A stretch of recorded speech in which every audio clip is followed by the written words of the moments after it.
L'invité de Bonjour l'Alsace ce matin, c'est Michael Idiard, représentant du personnel CGT Insertion Probation dans le Grand Est. Bonjour. Vous dénoncez avec l'Observatoire international des prisons, le syndicat de la magistrature et le syndicat des avocats de France. Excusez-moi, une note qui date du 18 décembre et qui complique l'autorisation des permissions de sortie pour certains détenus. Alors on va y revenir dans un petit instant, mais d'abord pour bien comprendre ce dont on parle en temps normal, comment sont accordées ces permissions de sortie? Quel est le processus? Bonjour. Donc, pour ce qui est de cette permission de sortir, en temps normal, donc pour qu'elle soit accordée, il faut qu'il y ait une demande qui soit posée par la personne détenue, qui va être étudiée dans ce qu'on appelle une commission d'application des peines. Donc, dans cette commission d'application des peines vont siéger une juge d'application des peines, un procureur ou une procureure, un personnel de direction de l'établissement pénitentiaire, un personnel de surveillance de l'établissement et du coup un personnel du SPID, donc du service pénitentiaire d'insertion et de probation. Et tous ces personnels donc vont émettre des avis qu'on va donner à la juge ou au juge d'application des peines, qui ensuite du coup prendra la décision d'accorder ou pas une permission de sortir. Donc c'est ça le circuit normal pour accorder une permission de sortir. Alors cette note donc du 18 décembre dernier, c'est une note de la direction interrégionale des services pénitentiaires et qui donne une consigne justement sur ces avis et demande à émettre des avis défavorables pour certains détenus, les détenus en lien avec le narcotrafic ainsi que des détenus qui seraient sous le coup d'une OQTF ou d'une interdiction de territoire français. Vous, que reprochez-vous voilà, à cette note qui a paru le mois dernier? Bah, tout à fait. En fait, nous, ce qu'on reproche, c'est justement le fait de venir nous imposer à nous, professionnels, l'avis qu'on doit émettre, puisque justement, il faut savoir qu'on intervient dans le cadre d'un mandat judiciaire. Ce mandat judiciaire, nous, on y est particulièrement attachés parce que c'est ce qui fonde notre légitimité à faire l'accompagnement qu'on fait des personnes détenues. Et ce mandat judiciaire, en fait, il nous oblige aussi à avoir une objectivité et une sincérité et enfin un accompagnement du coup des personnes pour que l'on émette des avis les plus objectifs et impartiaux aux juges qui prennent la décision. Et là, en fait, notre direction interrégionale à Strasbourg, en imposant d'émettre systématiquement des avis défavorables pour les personnes qui sont soit sous l'objet d'une obligation de quitter le territoire français, soit sous l'objet d'une interdiction du territoire français, soit qui seraient en lien avec des faits de narcotrafic, ça vient biaiser tout notre accompagnement. Parce qu'il faut savoir que des personnes qui font l'objet d'une interdiction du territoire français peuvent en demander le relèvement. S'ils en demandent le relèvement, c'est-à-dire qu'ils demandent à ce qu'elle soit supprimée. Et ils demandent au juge d'application des peines de lui faire confiance pour pouvoir rester sur le territoire et travailler un projet. Et pour ça, il va falloir qu'ils puissent accéder à des permissions de sortir. Pour ce qui est des Le, personnes qui sont condamnées en lien avec... Ouais. Sur ces personnes justement condamnées en lien avec le narcotrafic, de qui parle-t-on? Est-ce que la note est claire, donne peut-être certaines peines qui font que la personne n'aurait pas le droit de sortir? Ou est-ce que c'est un petit peu arbitraire? Toutes les personnes en lien avec le narcotrafic peuvent être concernées. Bah, c'est ça en fait qu'on reproche aussi dans cette note, c'est qu'en fait, aujourd'hui, on fait un mot fourre-tout quand on parle de narcotrafic. Alors aujourd'hui, c'est un terme qui politiquement est très utilisé, qui est très connoté, mais qui en fait ne revêt aucune qualification juridique. Donc nous, professionnels du ministère de la Justice, quand on nous parle de narcotrafic, qu'est-ce que ça peut vouloir dire? Est-ce qu'on parle de personnes qui sont là pour conduite sous stupéfiants? Est-ce qu'on parle de personnes qui sont là pour un trafic de stupéfiants? Mais dans ce cas-là, est-ce qu'une personne qui aurait été condamnée pour avoir 5 grammes de stupéfiants sur elle relève du narcotrafic? Est-ce qu'une personne, du coup, ça serait à partir de 200 grammes, 300 grammes? Enfin, on ne sait pas. Et à partir de là, ça peut revêtir énormément de personnes. Donc, qui ça concerne exactement, on ne sait pas. Mais en tout cas, nous, on a ces directives-là qui viennent d'une direction interrégionale de Strasbourg qui nous impose pourtant d'avoir des avis tout en niant toute l'individualité des personnes. Et ça, nous, on ne peut que le reprocher. Parce que quel que soit le comportement d'un détenu qui demanderait à sortir, quelle que soit sa situation, la consigne, c'est maintenant, on dit non pour tout le monde. En tout cas, on émet un avis défavorable pour tout le monde, quel que soit le profil. C'est ça, c'est ça, c'est ça. Quel que soit le profil, on nous demande d'émettre un avis défavorable. Et même plus que ça, maintenant, par exemple, sur des projets de permission de sortir collective, que des fois on peut mettre en place, donc ça peut être sur des forums de l'emploi, ça peut être des permissions socioculturelles, tout ça qu'on met en place, en fait, on nous demande même de faire un préfiltrage. C'est-à-dire qu'aujourd'hui, on nous demande de faire remonter tous les noms des personnes détenues qu'on envisagerait de mettre sur ces permissions de sortir collectives pour que la direction interrégionale de Strasbourg nous dise oui ou non sur tel profil.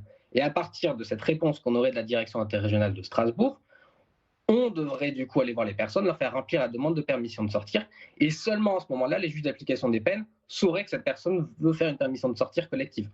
Donc ça veut dire que du coup, c'est l'administration pénitentiaire qui garderait à sa main qui aurait le droit ou pas à cette permission de sortir collective, ce qui est quand même particulièrement problématique, parce que c'est la juge qui juge.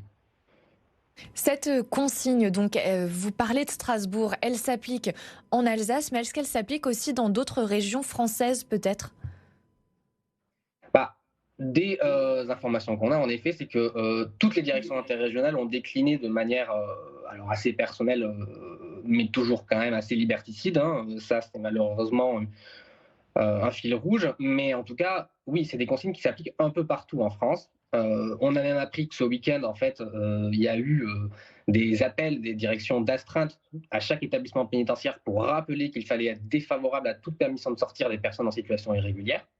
Donc, ce qui entend même aussi des personnes en situation irrégulière qui voudraient aller à la préfecture pour faire une demande de titre de séjour, ou qui des fois voudraient aller au consulat pour faire une demande de passeport pour pouvoir faire une demande de titre de séjour. Donc, ça, on sait que ce week-end, il y a eu, sur tous les établissements de France, en tout cas, a priori, des rappels de ces consignes, consignes qui sont pourtant totalement illégales. Sur ces consignes, quelles conséquences est-ce que ça a donc sur les agents qui sont chargés d'émettre ces avis? Vous parlez de consignes illégales, est-ce qu'ils peuvent désobéir ou c'est au prix de sanctions de la part de leur hiérarchie?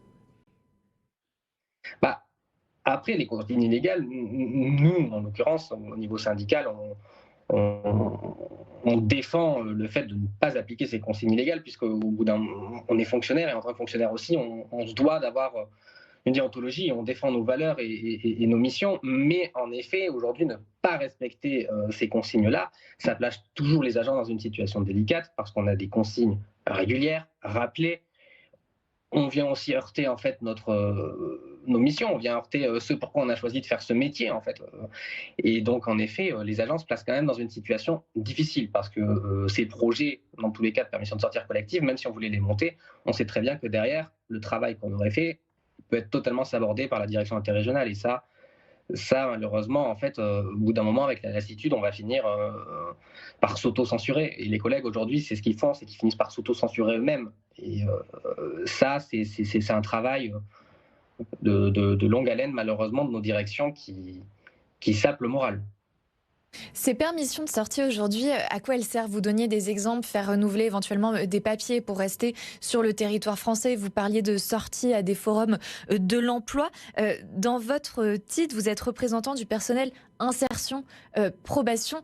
Quel rôle est-ce qu'elles peuvent servir pour l'après-prison des détenus, ces permissions de sortie? Bah, les permissions de sortir, en fait, c'est l'un des leviers, c'est l'un des outils qui aujourd'hui est le plus important dans la préparation à la sortie, dans la réinsertion des personnes détenues, puisque ça va permettre, alors en effet, sur l'insertion professionnelle, s'il y a besoin d'aller rencontrer un employeur, là, une permission de sortir permet de prévoir un entretien d'embauche. Ça va aussi être le moment où, par exemple, on va pouvoir organiser un rendez-vous avec une association de réinsertion pour essayer de préparer le projet de sortie. Ça peut être le moment aussi où les personnes vont faire des démarches pour trouver un hébergement. Ça peut aussi être de façon générale une permission de sortir pour les maintiens des liens familiaux qu'on appelle. Donc en fait, passer du temps aussi avec sa famille sur un temps autre qu'un parloir, autre qu'une unité de vie familiale, donc à l'extérieur de l'établissement, c'est aussi en fait permettre à la personne de se réadapter à l'extérieur, de se réadapter aussi à l'environnement familial dans lequel ensuite il souhaite ressortir. Et l'objectif, c'est qu'il ressorte quand même de la manière la plus sécurisante pour lui, la plus sécurisante pour la société.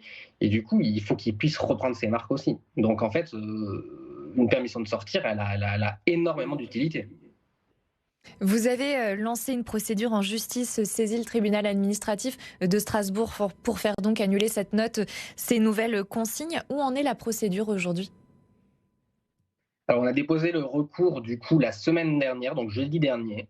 On a déposé un recours en excès de pouvoir devant le tribunal administratif de Strasbourg et on a assorti du coup ce recours d'un référé suspension.